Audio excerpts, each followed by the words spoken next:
보통 아기들을 이렇게 살펴보면 하루에도 수도 없이 웃습니다. 하지만 점점 자라갈수록 그 웃는 횟수가 줄어든다고 하는데요. 사람들을 보면 저마다 저 사람은 언제 웃나 싶을 만큼 얼굴이 굳어 있는 사람들이 종종 있습니다. 하지만 그분들을 잘 살펴보면 얼굴에 슬며시 미소가 지어질 때가 있는데요. 그분들의 속사정은 모르지만 마음에 만족감이 생기고 행복하다 싶으면 사람은 미소를 짓게 되는 것 같습니다.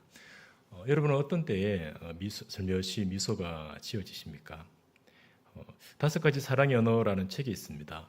이 책의 저자는 사람마다 사랑을 느끼는 방식이 다르고 그 방식을 언어라고 표현하면서 그 언어가 다 다르다고 말합니다. 어떤 사람은 사랑하는 사람이나 가족 그리고 친구에게서 인정하는 말을 들으면 마음이 채워지고 내가 사랑받고 있구나 느낍니다. 또 어떤 사람은 함께 하는 시간을 가질 때, 또 어떤 사람은 선물을 받을 때, 또 어떤 사람은 또 안아주거나 쓰다듬어 줄 때, 또 어떤 사람은 나를 대신해서 내가 해야 할 일을 섬겨주고 봉사해 줄 때 사랑을 느낀다고 합니다. 마음이 채워지고 그로 인해 행복감을 느끼는 것은 살아가는 데 힘이 되는데요. 오늘은 성도가 무엇을 통해 참 만족과 참 행복을 누리는지를 함께 살펴보겠습니다. 오늘 본문에는 예수님으로 인해 놀라운 경험을 한 큰 무리가 나오는데요. 이들이 어떤 사람들인지에 대한 구체적인 설명은 나오지 않습니다. 하지만 전문맥을 살펴보면 이들이 유대인의 무시를 받는 이방 민족으로 보입니다. 예수님은 전문맥에서 2가지 놀라운 표적을 행하시는데요. 하나는 어떤 여인의 귀신 들린 딸을 고쳐주신 일이고, 다른 하나는 귀먹고 말 더듬는 자를 고쳐주신 일입니다. 예수님이 이방인 지역인 두로 지방으로 가셔서 한 집에 들어가셨을 때 어떻게 알았는지 한 여자가 예수님의 소문을 듣고 예수님 발 앞에 엎드립니다. 성경은 이 여자가 헬라인이요 수로보니게 족속이라고 소개하는데요. 유대인들에게 개 취급을 받는 이방 여인입니다. 그 여자가 예수님께 엎드려 자기 딸에게서 귀신을 쫓아내 주시기를 간구했을 때 예수님은 매정하게 자녀의 떡을 취하여 개들에게 던짐이 마땅치 않다 말씀하십니다. 예수님이 이렇게까지 말씀하신 것은 그 여자를 무시해서가 아니라 그 여자의 믿음을 드러내시기 위함인데요. 예수님의 말씀을 듣고 여자는 개들도 아이들의 부스러기를 먹는다 고백하면서 예수님을 향한 그 믿음을 보입니다. 예수님은 여자의 믿음을 보시고 딸이 나았음을 말씀하셨고, 여자는 집으로 돌아가 온전해진 그 딸을 만나게 됩니다. 이렇게 유대인들의 입장에서는 거북한 이방 지역에서 사역하신 예수님은 두로 지방을 나와서 데가볼리 지방 쪽 갈릴리 호수에 이르시는데요. 이곳 역시 유대인이 꺼리는 이방인 지방입니다. 예수님이 오셨다는 소식은 금방 퍼졌고 사람들은 귀먹고 말 더듬는 자를 예수님께 데려와 안수하기를 간구합니다. 예수님은 그들의 간구대로 그 사람을 고쳐주십니다. 예수님은 그 사람을 고치시면서 아무에게도 이르지 말라 경고하셨지만 고침받은 사람을 보고 심히 놀란 사람들은 그 사건을 더욱 널리 전파합니다. 예수님께서 이방인 지역에서 행한 표적은 널리 퍼졌고 그로 인해 큰 무리가 예수님께로 모이게 된 것 같습니다. 그때의 상황이 1절과 2절에 나옵니다. 같이 한번 읽겠습니다. 시작. 그 무렵에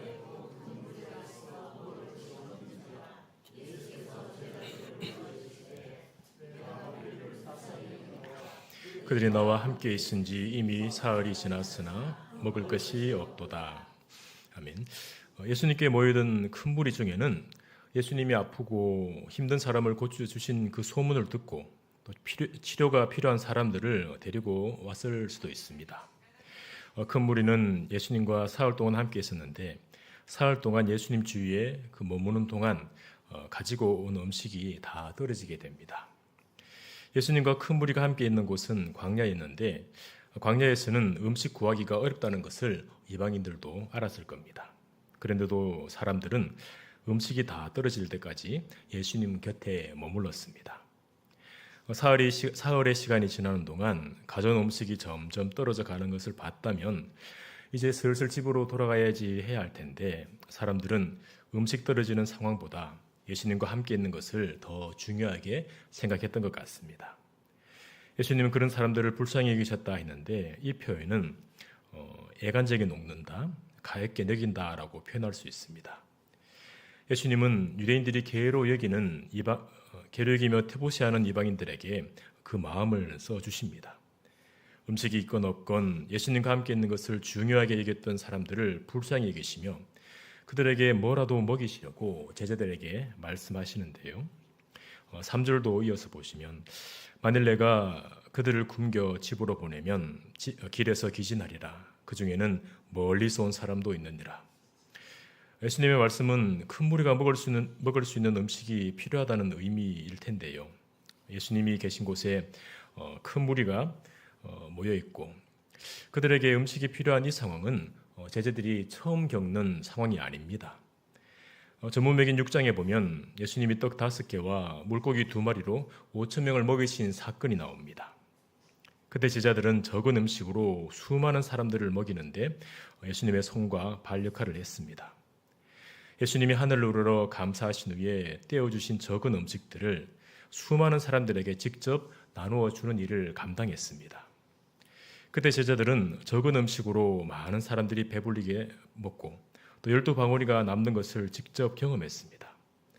그런 놀라운 경험을 했다면 예수님께서 이번에도 적은 음식으로 많은 사람을 먹이실 수 있겠구나 생각하며 적은 음식이라도 구해서 예수님 손에 들려드릴 법도 한데 제자들은 이렇게 말합니다.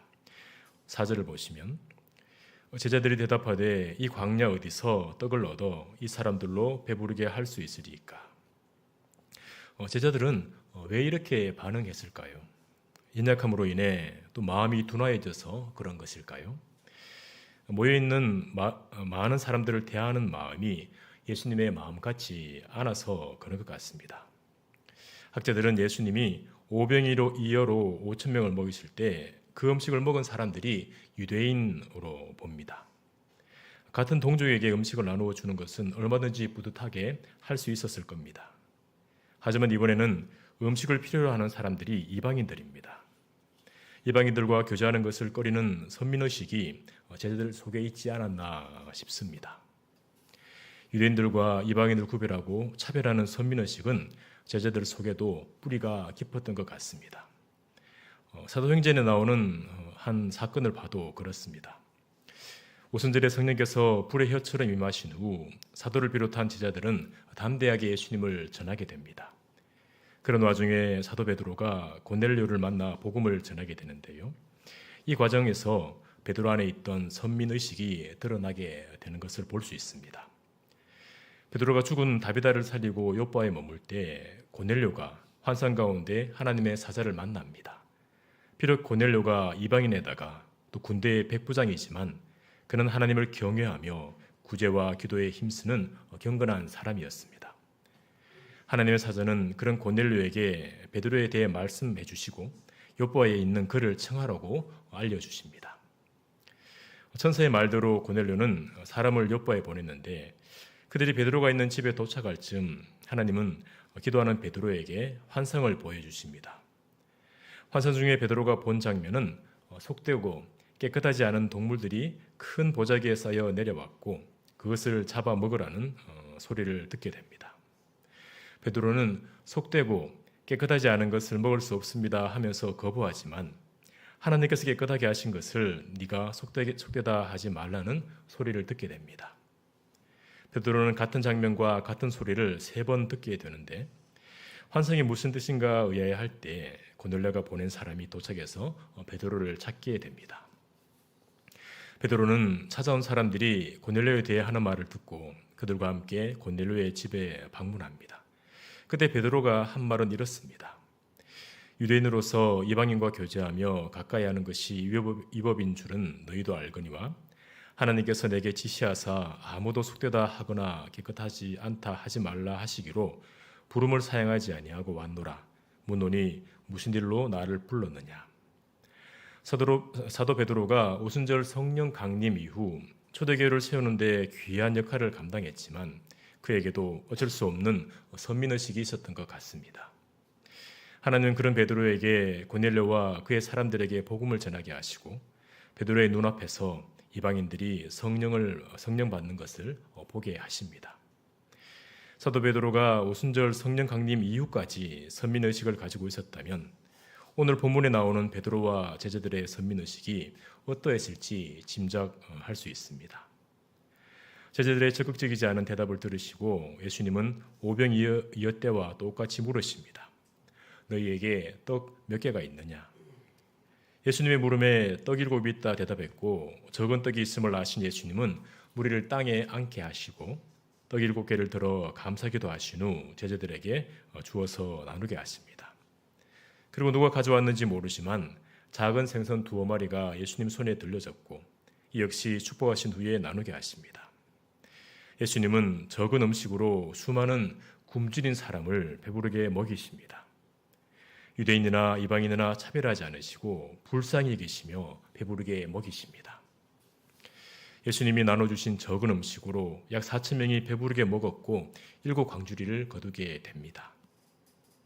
예수님은 적은 음식으로 2번이나 수천 명의 사람을 먹이셨는데 이 표적의 의미를 요한복음 6장에서 말씀하십니다. 요한복음 6장에 보면 예수님은 이스라엘 백성들이 광야에서 하늘로부터 내려온 만나를 먹은 것을 언급하시면서 예수님 자신이 세상에 생명을 주려고 하나님께서 내려주신 생명의 떡이라고 말씀하십니다. 예수님의 말씀으로 오병이어와 칠병이어를 보면 예수님은 유대인이나 이방인이나 차별을 두지 않으시고 누구든지 예수님을 믿기만 하면 예수님으로 말미암아 구원받고 영생을 얻게 하신다는 것을 알 수 있습니다. 유대인이나 이방인이나 차별 없이 베푸시는 구원의 그 은혜를 저와 여러분이 잊고 있습니다. 예수님으로 인해 우리가 영원한 생명을 얻게 되었고 참 만족과 참 행복을 누리고 있습니다. 저 여러분은 아무에게나 허락되지 않는 놀라운 은혜를 받고 있지만 때때로 우리가 받은 놀라운 은혜에 대해서 무덤덤해질 때가 있는 것 같습니다. 우리가 받은 은혜가 얼마나 놀라운 은혜인지를 계속 되새기게 될 때 우리는 더욱 담대하고 힘차게 살아갈 수 있는데도 이것을 놓칠 때가 있는 것 같습니다. 하나님의 은혜를 잠잠히 묵상하면 이 은혜가 하나님 편에서 주실 수 있는 가장 큰 은혜임을 깨닫게 하시는 것 같습니다. 온 세상의 주인이신 전능하신 하나님이 사람에게 은혜를 주실 때 하나님 보시기에 적당한 은혜만 주셔도 사람에게는 차고 넘치는 은혜일 것입니다. 그런데 하나님은 다른 것을 더 구하는 것이 죄송할 만큼 가장 귀한 은혜를 값없이 우리에게 허락하셨습니다. 하나밖에 없는 독생자 예수 그리스도를 생명의 떡으로 우리에게 내어주셨습니다. 하나님께서 예수님을 생명의 떡으로 내려 보내주실 때 사람은 생명과는 전혀 상관없는 죽음에 눌려있던 자들이었습니다. 거룩하심이 무한하고 영원하고 불변하신 하나님 앞에서 한 방울의 긍휼도 기대할 수 없는 하나님의 무거운 진노를 그대로 받아야 했던 죄인이 우리였습니다. 그런데도 하나님은 죄인들을 불쌍히 여기시고 독생자를 보내주셨습니다. 사도 바울은 하나님의 놀라운 이 은혜를 이렇게 말합니다. 우리가 아직 죄인 되었을 때에 그리스도께서 우리를 위하여 죽으심으로 하나님께서 우리에 대한 자기의 사랑을 확증하셨느니라. 예수 그리스도께서 우리를 위하여 죽으심으로 생명의 떡으로 찢기심으로 죽은 자가 생명을 얻게 되었습니다. 거룩하신 하나님 앞에 설 수 없던 죄인이 하나님의 자녀로 인정받고 영원한 하늘 유업을 상속받습니다. 저와 여러분이 예수님을 믿은 후 예수 그리스도와 연합된 자가 되어 하나님 앞에 나갈 수 있습니다. 예수 그리스도의 그 보혈을 뒤집어쓰고 나갈 때 하나님은 예수님을 본 듯이 우리를 보시고 예수님을 사랑하듯이 우리를 지극히 사랑하십니다. 온 세상을 창조하신 하나님이 우리의 아버지가 되시고 하늘의 사랑으로 사랑해 주시고 함께 하신다면 우리에게 무슨 다른 은혜가 더 필요할까요?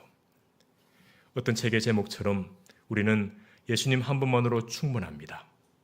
예수 그리스도와 연합되어 있으니 예수님 한 분만으로 충분합니다 말할 수 있습니다. 저희 여러분이 예수님 한 분만으로 충분하다 고백하게 되기를 바랍니다. 예수님 한 분만으로 만족하고 행복하다 말할 수 있기를 바랍니다. 성도의 참 만족과 참 행복이 생명의 떡이신 예수님께 있음을 기억하며 영혼의 배부름을 누리시는 우리 모두가 되기를 소망합니다. 하나님께서 생명의 떡이신 예수 그리스도 안에서 충만한 은혜를 허락하셨다는 것은 진리이며 성도에게 있어서 실제적인 삶입니다. 하지만 우리는 예수 그리스도 안에 있는 놀라운 은혜를 누리지 못할 때가 있습니다. 예수님 한 분으로 충분한데 예수님으로 참 만족과 참 행복을 누릴 수 있는데 왜 우리는 그것을 누리지 못할까요?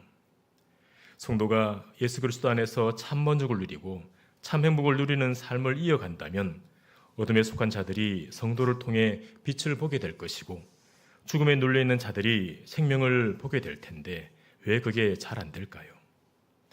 사도 바울이 갈라디아에서 말한 것처럼 우리 안에 일어나는 싸움 때문인 것 같습니다. 바울은 갈라디아서 5장에서 성령과 육체의 소욕에 대해 이렇게 말합니다. 육체의 소욕은 성령을 거스르고 성령은 육체를 거스리나니 이들이 서로 대적함으로 너희가 원하는 것을 하지 못하게 하려 함이니라. 우리 안에 보혜사로 내주하시는 성령님은 우리에게 역사하셔서 진리를 깨닫게 하시고 예수 그리스도께서 십자가와 부활을 통해 이루신 은혜가 우리에게 실제가 되게 하십니다. 성령님은 삼위일체 하나님으로 하나님이 우리를 사랑하시듯이 예수님이 우리를 사랑하시듯이 저와 여러분을 지극히 사랑하고 계십니다.